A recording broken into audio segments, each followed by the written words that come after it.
ಒಂದು ರಿಯಾಲಿಟಿ ಶೋಲಲ್ಲಿ ಭಾಗಿಯಾಗ್ತಾ ಇದ್ದೀವಿ ಅಂದರೆ ಎಲ್ಲ ಮೂಮೆಂಟು ಕೂಡ ತುಂಬ ಬೆಸ್ಟ್ ಆಗಿರುತ್ತೆ. ಸೊ ನಿಮಗೆ ಯಾವುದು ಬೆಸ್ಟ್ ಮೂಮೆಂಟ್ ನೆನಪಿಸ್ಕೊಳ್ಬೋದಾ ಸುನಿಲ್ ಅವರು? ನನಗೆ ಬೆಸ್ಟ್ ಮೂಮೆಂಟ್ ಅಂದರೆ ಫ್ಯಾಮಿಲಿ ರೌಂಡು.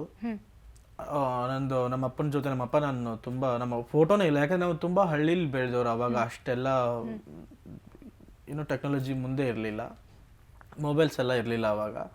ನಮ್ಮ ಅಪ್ಪನ ಜೊತೆ ಫೋಟೋ ಇದೆ, ಅದು ಚಿಕ್ಕವನ ತುಂಬ ಚಿಕ್ಕವನು ಇರಬೇಕು, ಒಂದು 4 ವರ್ಷದವನು ಇರಬೇಕಾದ್ರೆ ಇದೆ, ಅದು ನಾನೇ ಅಂತ ಗೊತ್ತಾಗಲ್ಲ. ಬಟ್ ಅದು ಅಮ್ಮು ಮತ್ತು ನಮ್ಮ ಝೀ ಟೀಮು, ನಮ್ಮ ಭರ್ಜರಿ ಬ್ಯಾಚಲರ್ಸ್ ಟೀಮು ನಮ್ಮ ಅಪ್ಪನ ಜೊತೆ ಈಗಿನ ಇರೋ ಟೆಕ್ನಾಲಜಿ ಬಳಸಿ ನಮ್ಮ ಅಪ್ಪನ ಜೊತೆ ನಾನೇ ನಿಂತ್ಕೊಂಡಿರೋ ಫೋಟೋ ಕೊಟ್ಟಾಗ ಅದು ನಾನು ಯೋಚನೆನೂ ಮಾಡಿರಲಿಲ್ಲ ಲೈಫಲ್ಲಿ ಈ ಥರ ಒಂದಿನ ನಾನು, ಅಂದರೆ ಅದು ಇಲ್ಲ. ಇವಾಗ ನಾನು ಕಳ್ಕೊಂಡು ಒಂದು 15 ವರ್ಷ ಆಯಿತು, ಬಟ್ ಸಡನ್ನಾಗಿ ಇವತ್ತು ಅದು ನೋಡ್ತೀನಿ ಅಂದರೆ ಅದು ತುಂಬ ಆ ಮೂಮೆಂಟೇ ತುಂಬ ಫುಲ್ಫಿಲ್ ಆಗಿತ್ತು. ಮತ್ತು ಆ ಫೋಟೋ ಯಾವತ್ತು ನೋಡಿದ್ರೂ ಇಡೀ ಈ ಶೋ ಯಾವತ್ತೇ ಆ ಫೋಟೋ ನೋಡಿದ್ರು ನೆನಪು ಆಗ್ತಾನೆ ಇರುತ್ತೆ, ಮೆಮೊರೇಬಲ್ ಆಗ್ತಾನೆ ಇರುತ್ತೆ. ಸೊ ಅದು ನಂಗೆ ತುಂಬ ಇಷ್ಟದ ಎಪಿಸೋಡ್ ಅದು family round. Yes, cutie sweetie ಅವರೇ, ನಿಮ್ಗೆ ಯಾವುದು ಬೆಸ್ಟ್ ಮೂಮೆಂಟ್ ಅಂತ? Surprise round. ಮತ್ತು ಇವರು ಸಂಪಾದನೆಗೆ ಅಂತ ಹೋಗ್ಬಿಟ್ಟು ಹುಡುಗಿಗೆ ಒಂದು ಸಂಪಾದನೆ ಮಾಡಿ ತೊಗೊಂಡು ಬರ್ತಾರೆ ಅಂತ ಹೇಳಿದ್ರಲ್ಲ, so that is the special moment.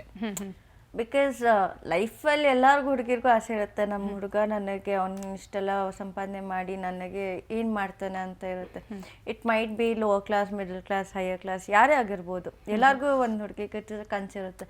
So pair ಆಗಿ ನಮಗೆ ಕೊಟ್ಟಾಗ ಇವ್ರು ಯಾರಂತ ನನಗೆ ಗೊತ್ತಿರಲ್ಲ, ನಾನು ಇವ್ರಿಗಂತ ಗೊತ್ತಿರಲ್ಲ, ಪೇರ್ ಆಗ್ತೀವಿ. ಅದಾದ್ಮೇಲೆ ಇವ್ನು ಹೋಗಿ ನನಗೋಸ್ಕರ ದುಡ್ಕೊಂಡು ಆ ದುಡಿಮೆ ಕಾಸನ್ನ ನನಗೆ ಬಂದು ಕೊಡ್ತಾನಲ್ಲ, that was the most touching moment. Because no one will do such kind of stuff. ಯಾರೇ ಆಗಲಿ, ನಾನು ಏನಕ್ಕೆ ಮಾಡಲಿ ಅಂತಲೂ ಹೇಳ್ತಾರೆ. ಬಟ್ ಇವರೇ ಆಗಿರಲಿ ಇಲ್ಲ ಬೇರೆ ಕಂಟೆಸ್ಟೆಂಟ್ಸ್ ಆಗಿರಲಿ, ದೇ ರಿಯಲಿ ಡಿಡ್ ಇಟ್. ಅದು that was the best thing. And ರೀಸೆಂಟಾಗಿ ಪ್ರಪೋಸಲ್ ಸೆಗ್ಮೆಂಟ್ ನಡೀತು, ಆ ಸೆಗ್ಮೆಂಟ್ ಆಗಿರಲಿ, ಮತ್ತು ನಮ್ಮ ಮನೆಗೆ ಇವ್ರು ಬಂದಿದ್ದಾಗಿರಲಿ, ಇಲ್ಲ ನಾನು ಇವ್ರ ಮನೆಗೆ ಹೋಗಿರೋದಾಗಲಿ. ಸೊ ಆಲ್ಮೋಸ್ಟ್ ಟೋಟಲಿ ಶೋನೇ ಬೆಸ್ಟ್ ಮೆಮೊರಿ. ಎಲ್ಲ ಪ್ರತಿಯೊಂದು ಎಪಿಸೋಡಲ್ಲೂ ಪ್ರತಿಯೊಂದೊಂದು ಬೆಸ್ಟ್ ಮೂಮೆಂಟ್ಗಳಿದೆ ಶೋ ಅಲ್ಲಿ.